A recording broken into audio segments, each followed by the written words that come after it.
must be respected, and as the Secretary General said on Saturday, civilians must be protected. However, much more needs to be done by a multiplicity of actors, including regional bodies and regional and neighboring states, for peace to return to Myanmar, and more specifically, the Rakhine State. There are an estimated 3.5 million internally displaced persons in Myanmar, and in the past 18 months alone, 150 more Rohingya have fled targeted violence to Bangladesh. Honorable Chief Advisor of the Government of Bangladesh, ladies and gentlemen, a comprehensive response continues to be required to meet the individual needs in a manner that helps prepare for the eventual return, because long-term dependency on humanitarian assistance does not prepare Rohingya refugees for the part they ought to play in the reconstruction of their country once they return. It is therefore very positive to see the important role played by development actors and the private sector in the response. We need more innovative approaches that accommodate the need for refugees to retain their ability to play an active role in the reconstruction of their country, while not creating conditions that would make the eventual return elusive. Our presence in Cox's Bazar today is a clear indication of our determination to be by the side of the refugees represented in this meeting, as well as the government and people of Bangladesh, and be part of the solution. A situation involving over 1 million displaced persons cannot be left to morph into a regional crisis affecting all countries in the region. And I thank you.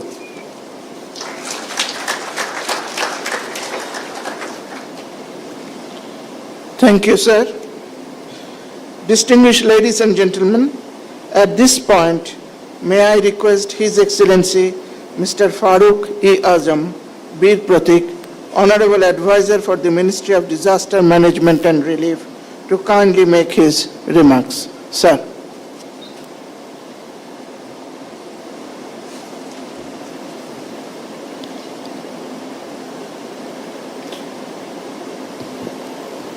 Honorable Chief Advisor, Professor Mohammad Yunus, Honorable High Representative of the Rohingya Issues and National Security Advisor, representatives of government, UN agencies, NGOs, and press, my Rohingya brothers and sisters.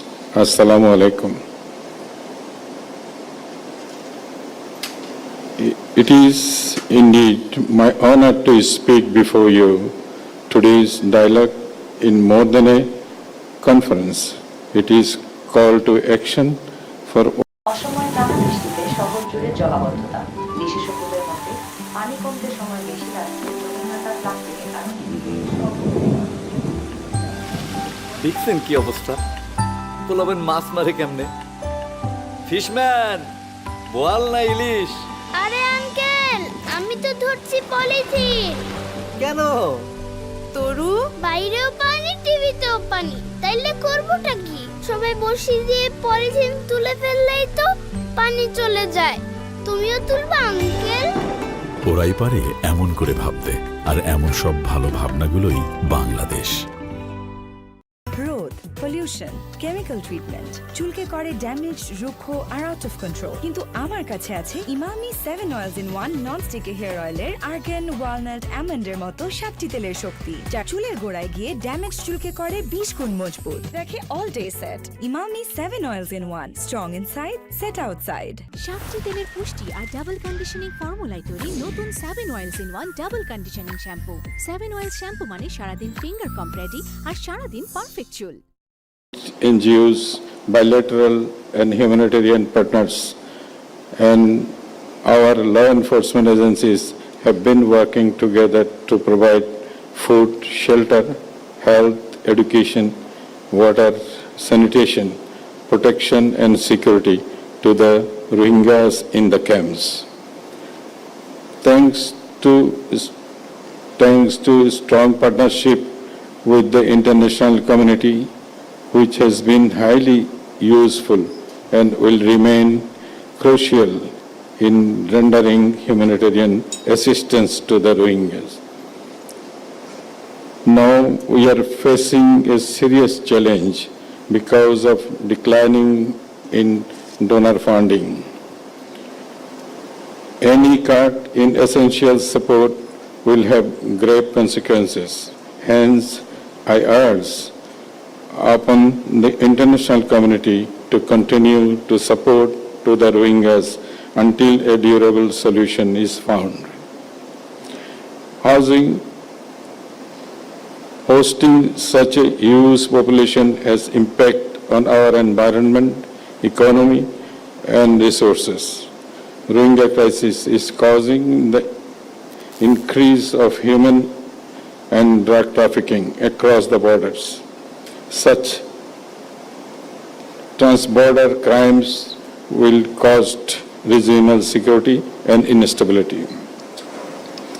We also seek continued support to assistance of the donors and stakeholders for the Rohingyas in camps.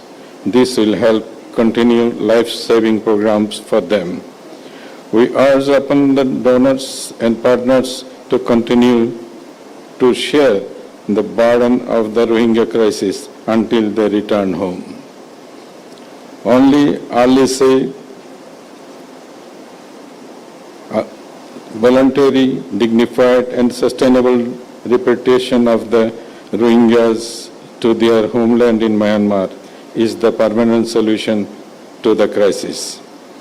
We seek active role of the regional and global actors and urge them to take concrete action for resolving the crisis. Yesterday, we heard loud and clear voice of the Rohingyas on their just demand for their return to homeland.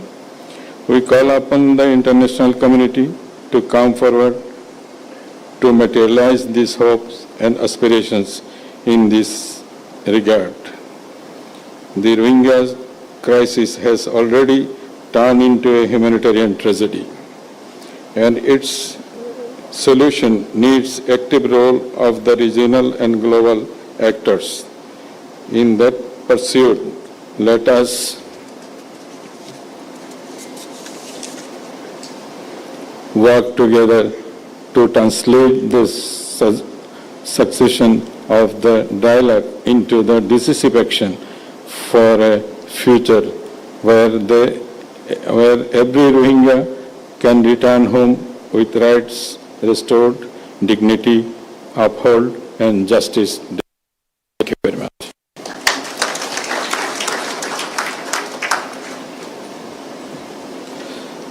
Thank you, Honorable Advisor. Excellencies and distinguished guests, we are honored today to have a globally acclaimed leadership in Bangladesh who has assumed the charge of the head of the government at a critical juncture of the nation, aiming to put things in right track. May I now request the Honorable Chief Advisor, Professor Dr. Muhammad Yunus, to kindly address the gathering. Ladies and gentlemen, the Honorable Chief Advisor of Bangladesh. Sir.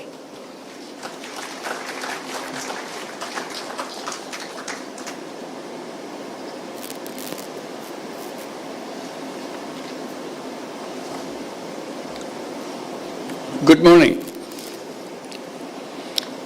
Distinguished representatives of the governments, UN agencies, and international organizations, excellencies,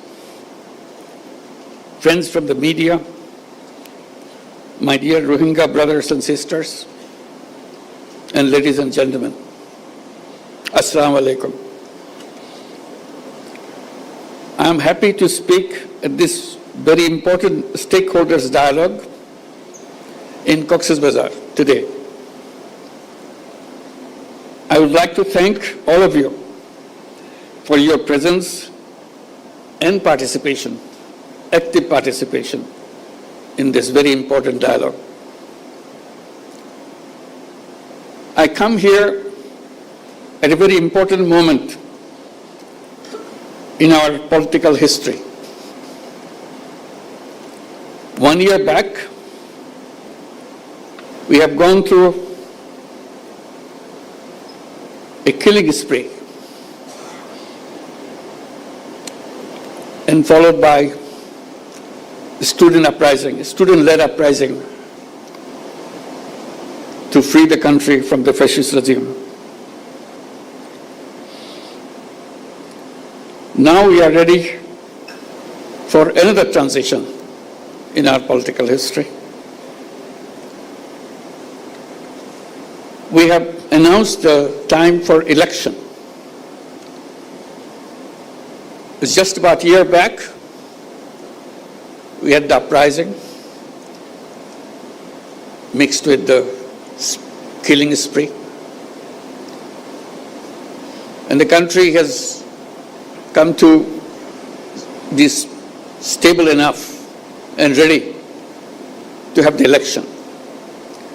So we announced the election in the first half of February 2026.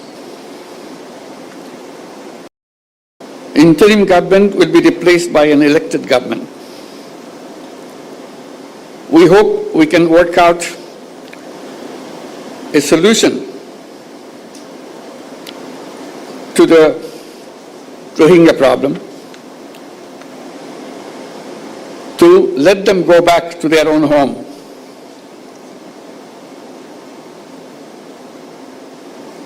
As a part of this transition process that we are going through,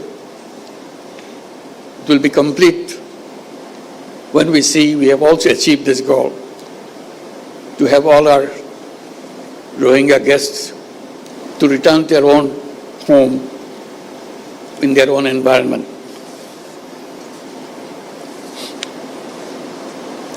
On the 8th Rohingya Genocide Remembrance Day, with a heavy heart, I draw your attention to the forced displacement of Rohingyas and their exodus to Bangladesh from Myanmar. In a spate of only few weeks, in August 2017, around 800,000 Rohingyas crossed into Bangladesh. They came to Bangladesh to save their lives. Unfortunately, the barbaric attack and persecution still persists. Hence, we see fresh arrivals at our doorsteps every day.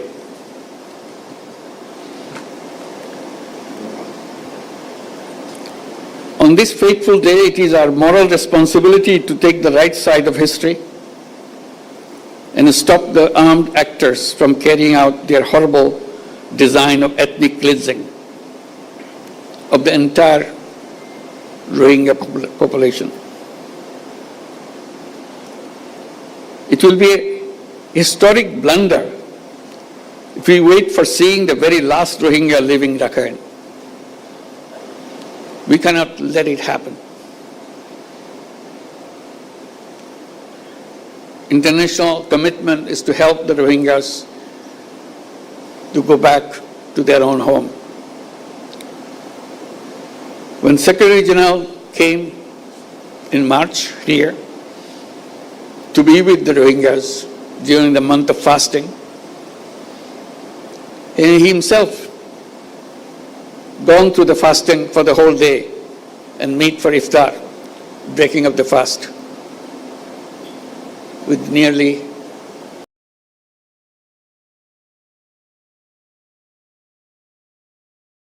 100,000 or 150,000 Rohingyas around him, giving them hope that the world is with them and help them to go back their home and celebrate those festivals like Eid al-Fitr back home rather than here in the camps. We see fearful and shuttered eyes of Rohingya women and men when they appear at our doorsteps with horrific stories. Stories include, among others, systematic persecution, denial of nationality, forced deportation, mass killing, rape, inhuman torture, destruction of their properties in arson, and so on and so on.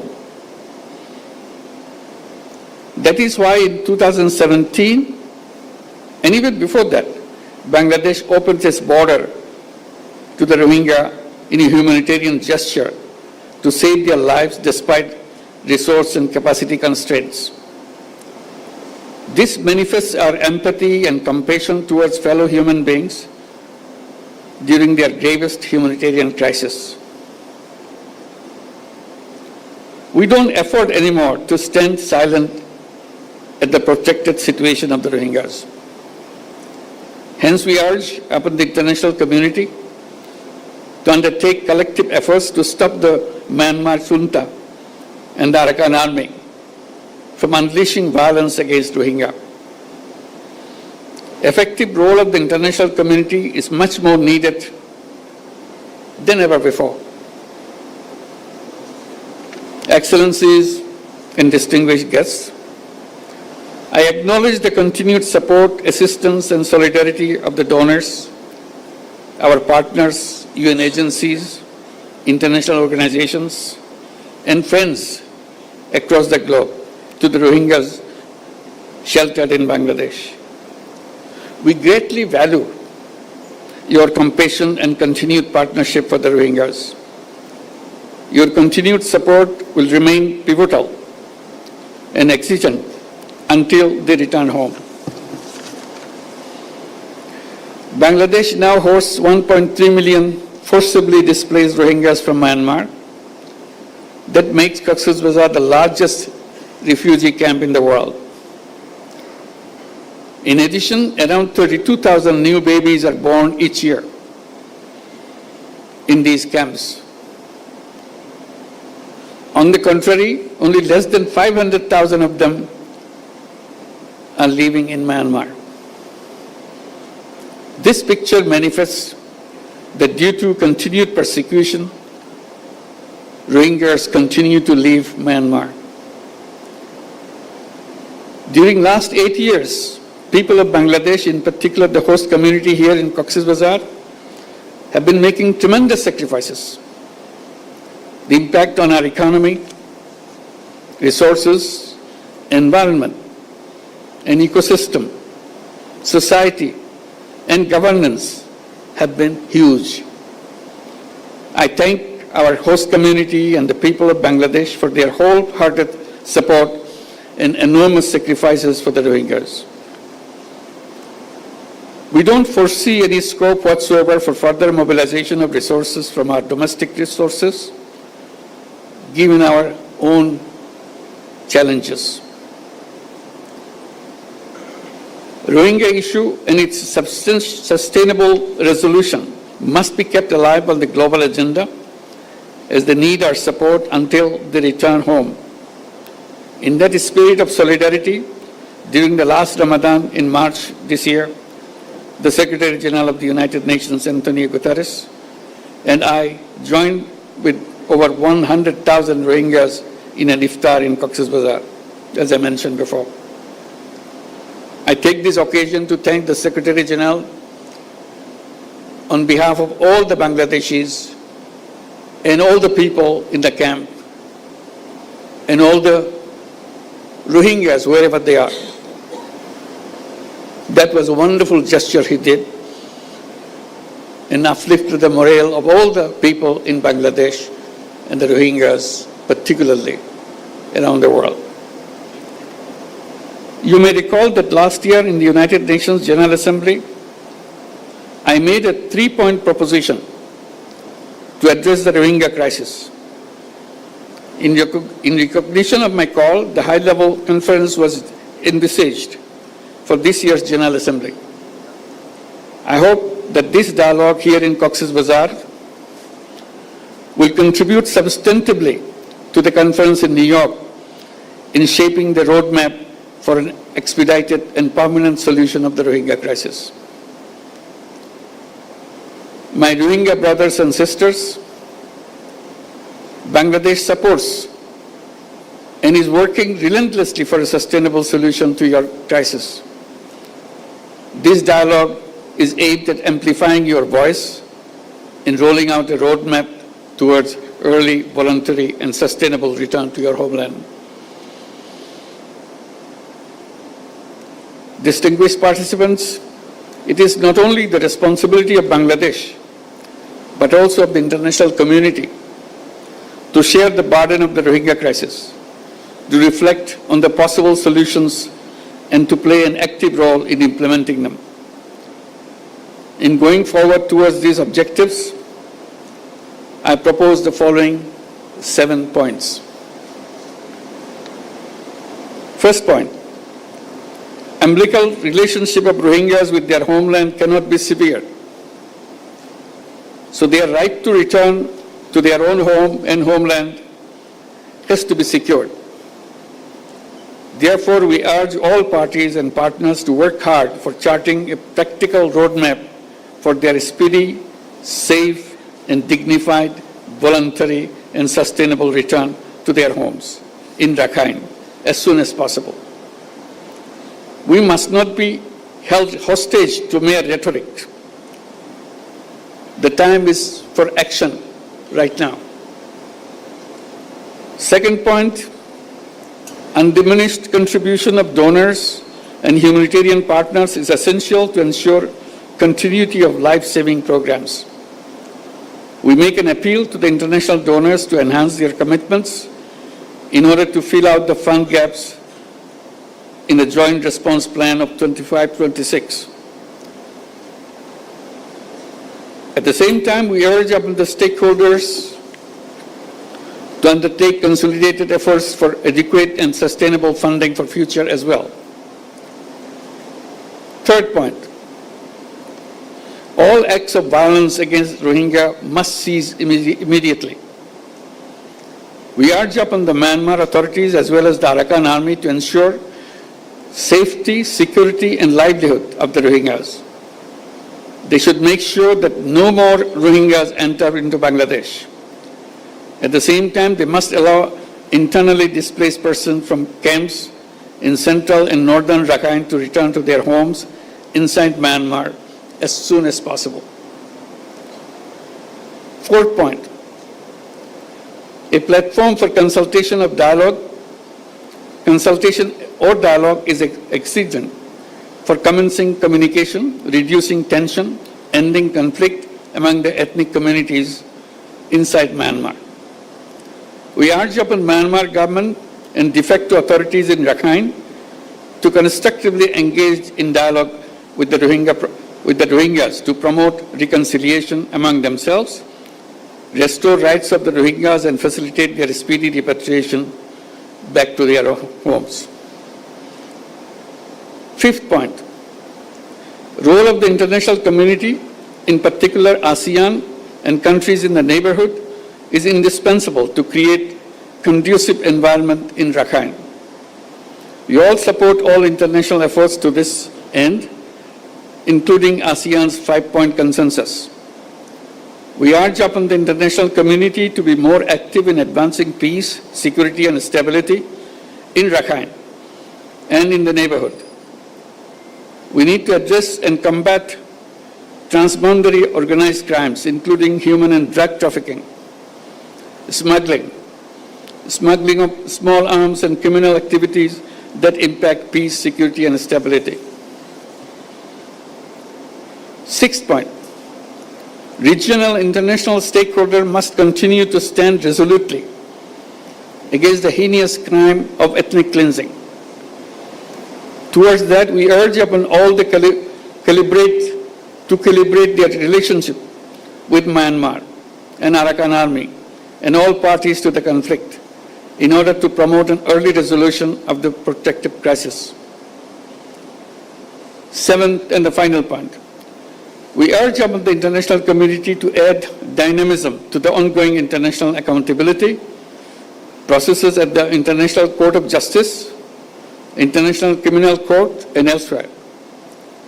We urge upon them to implement the provisional measures decided by ICJ, ensure justice and accountability, and put an end to the genocide and crimes against humanity. It is timely to reflect on realizing relevant aspects of restorative justice. Dear friends and partners, Rohingya crisis emanated from Myanmar,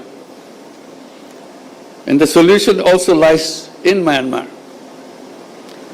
All parties must act to end the crisis with greater resolve without any further delay.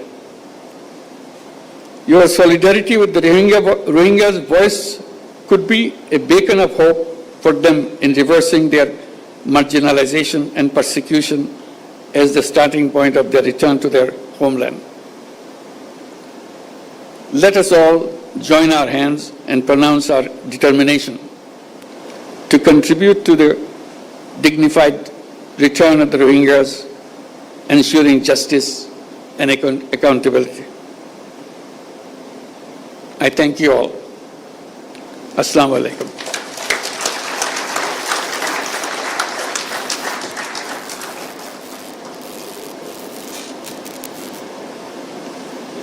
Thank you, sir, for your kind guidance and directions. Esteemed partners, now we will have a photo session at the seaside. Our colleagues will usher you all. Honorable Chief Advisor of the Government of Bangladesh will join you soon for the photographs. With this, I thank you all.